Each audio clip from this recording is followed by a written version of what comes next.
On behalf of my 3 colleagues, I can say, thank God it's Friday, but I'll be here tomorrow. My name is Etoma Edu. All right, and a very good morning to you, Nigeria. It's always our pleasure to have you join us every morning as we bring you everything that happens in our beloved country, Nigeria. There is a lot to talk about on the show this morning. I am Ria Abdul. Welcome to our show. Indeed, Nigeria, it is time for breakfast, and per usual this Friday, we've got a very big spread for you. There's a lot to talk about. You could be anywhere in the world, but you're here with us on the TVC Breakfast Show. We're very grateful. You're very welcome. I'm Olamide Odekunle. Cruising through the light showers this morning on our way to the office makes all the weather very, very cool. But we are here to give you all the information you deserve to know. I'm Ibrahim Shita, and good to see you guys. Good to see you this morning. Ria, good to see you. You were AWOL yesterday. Right? Yeah. Yeah, the weather was cool because of the light drizzle, but the information that we'll dish out will be hot, isn't it? Hot. Very hot. Before we get into matters arising, Ria, yesterday I was outnumbered by these men. It was Mr. Itoma, it was Mr. Shomi, and it was Ibrahim. I can't say, but we'll talk about it. We'll talk about it after the show. We'll talk about it after the show. Well, good to see each and every one of you again. It's already Friday, and Ibrahim, you were mentioning that it's been drizzling a little bit. Absolutely. Come rain, come shine, we're here to make sure that Nigeria is updated. So yes, once again, a very good morning to you, Nigeria. Let me just give you a quick rundown. You know how we do it. At some point, Ibrahim is going to bring us all the headlines that have made it to the newspaper. We get to talk about it and dissect it right here on this table.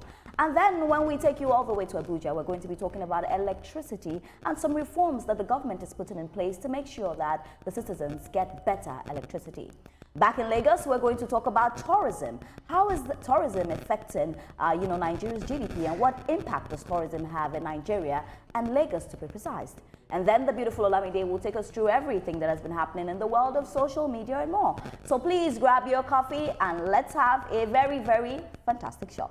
We start with the story where the Ogun State Police Command has apprehended an organized child trafficking and illegal surrogacy syndicate operating under the guise of an orphanage facility.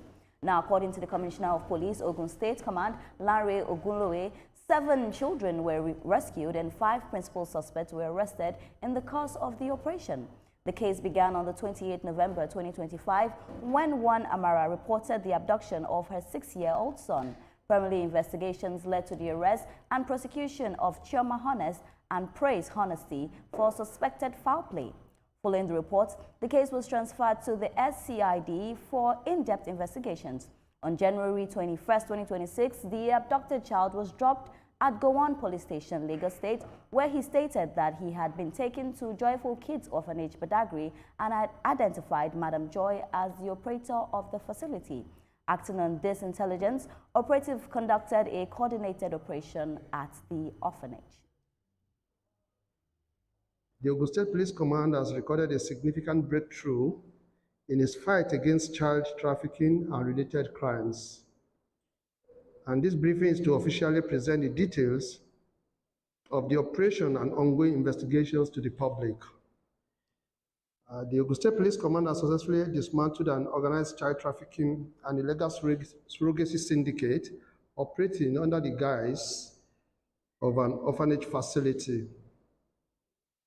The breakthrough was achieved by the anti-kidnapping units of the State Criminal Investigation Department following the transfer of the case from Idoyin Divisional Police Headquarters.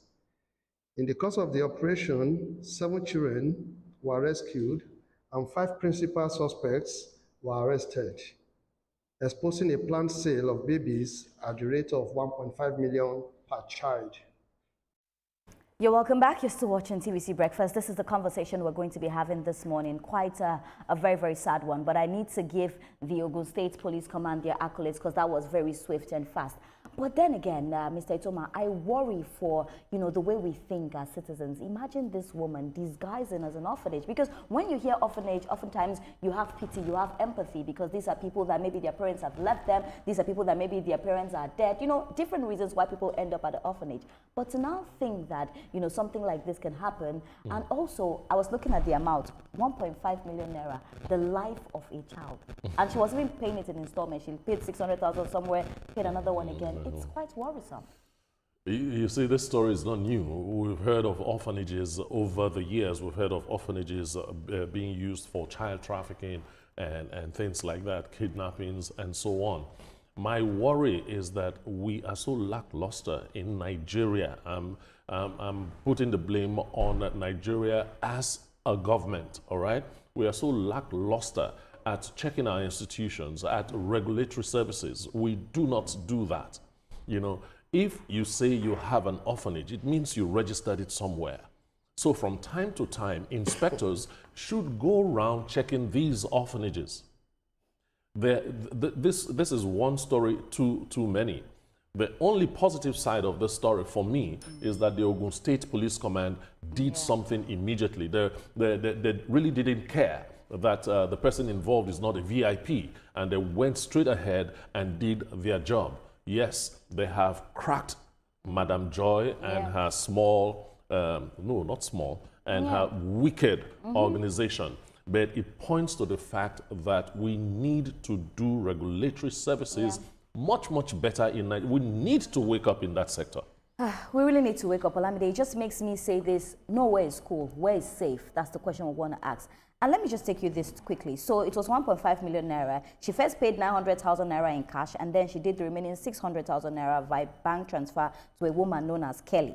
And then subsequently, Kelly now sold the child to Mr. Emmanuel. So look at how it's been going from one place to another. It's quite scary. But Etoma has mentioned something really pivotal. What are we doing? How are we regulating these orphanages? Absolutely. You've just mentioned that these children, or this child, or the children in this case, have passed through several hands. And what that tells me is that human trafficking is not just a crime, it's a booming economy. You did mention that they're selling one child for 1.5 million naira. That is the commodification of a life, and that is what is very troubling. What is even more troubling is that these people are now housing themselves as, or touting themselves as legitimate places where the most vulnerable can feel safe.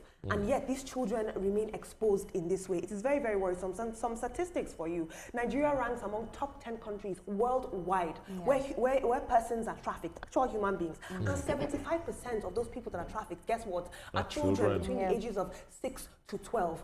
Aside from Etoma, like you mentioned, licensing, monitoring, oversight gaps for these institutions, like welfare institutions that are supposed to protect children, I think what we need is a cultural shift around our mindset around children. You see in Nigeria, people having, what's it called? Child helps in their home. Children as young as 9, serving in that capacity. We don't see children as people sometimes, and that is very worrying, and that's why we can commodify the life of a child in this way for labor or illegal surrogacy. It's very worrisome. If the most vulnerable people in our community are not protected, none of us are safe. But you know, the thing I want to speak about as well, and this is not me, you know, we say oftentimes the federal government, but we human beings as well, sometimes we're very wicked. The federal government did not push her to do what she did. This woman started an organization. She chose to make money from damaging the lives of children, putting families in disarray. This woman chose to do this business. And you cannot tell me there's anything that, no matter what you're going through, how can it push you to do this? So oftentimes it seems like we're always blaming you know, the federal government, but we ourselves, what do we do to ourselves? Not just blaming the federal government. The people in government, all the governments, you know, parastatals. But all the thing is that you actually took it right out of my mouth, because if it's not child trafficking, it is, you know, operating illegal orphanages. It is also kidnapping. It is organ harvesting. It is, you know, just mention it. So it's the government that is doing this. It's the government that is also now fighting against, you know, these ills of the society. So one thing is, kudos to the Nigerian police, kudos to the Ogun State chapter of the Nigerian police, and ensuring that lives are actually safe. Because one thing is, if you have people who are criminally minded, you know, taking one's child, and one other thing is, we should be very mindful, because sometimes people want to escape poverty. They go to parents, you know, in the rural areas. They promise them that, oh, don't worry, we take your kids to Lagos. We take care of them. We train them. We give them all the goodies of this life. Some will even promise them, you know, promise to take them abroad, and then the next thing you see that they are being trafficked. We've seen people who are trying to escape, you know, whatever thing going on with them in Nigeria. They take them through Libya and all of that, and then they traffic their organs. Some of them get killed in the process. So this woman that has been nabbed, and every other person within the network, the syndicate, must face they must face the words of the law. Okay. Before we go, I just want to say that the first line of protection for a child is not even the federal government, it is the parents. It's the parents, Exactly, and I just hope that anyone that is doing this kind of thing, you would definitely be brought to light, because it's such such something is barbaric. I see it as a very barbaric act.